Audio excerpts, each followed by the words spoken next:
beating the Democrat handily. We're going to have much more later in the hour.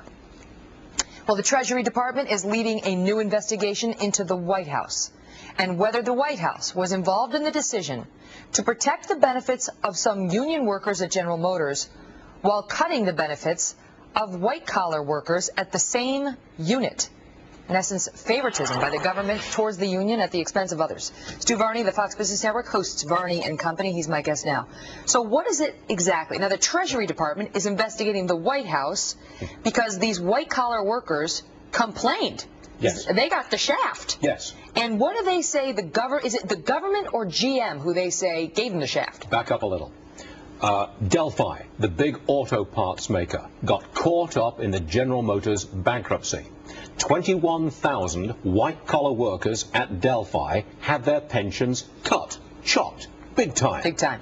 The union workers, they also got their pensions cut, but their pensions were topped up again with money that was funneled through General Motors and the bankruptcy fund, and the bailout of General Motors went to top up the hourly workers. Therefore, white-collar workers feel that they have been unfairly treated, shamefully treated.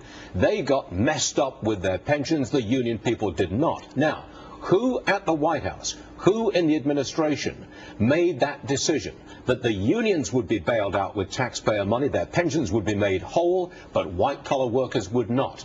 Neil Borofsky, the man you're referring to here, he's the Inspector General of TARP, that's the bailout fund where the money came from. He's launching an audit, and he has asked the following question: did political considerations play a role in favoring hourly workers over salaried workers? Really? That's the situation. He was essentially pressured into this, though, because those white-collar workers weren't going to let this happen quietly. They recognized what happened as the union employees are now, sitting back on these fat cat pensions, yes, and the white-collar workers have bupkis. They have been complaining for a year. They got to their congressman. He wrote a letter to Borofsky. Borofsky has launched the audit. So the allegation, just so I understand it, is that the government essentially funneled money through GM to take care of the union workers, but not the other workers. And that would be our taxpayer dollars? Yes, that is correct. That is exactly the allegation. There is the suspicion that political considerations played a major role in rewarding union workers topping up their pensions, but not white-collar. Do we know what the government and or GM are saying to defend that charge right now? The audit has only just been launched. I've not yet received a response from the White House.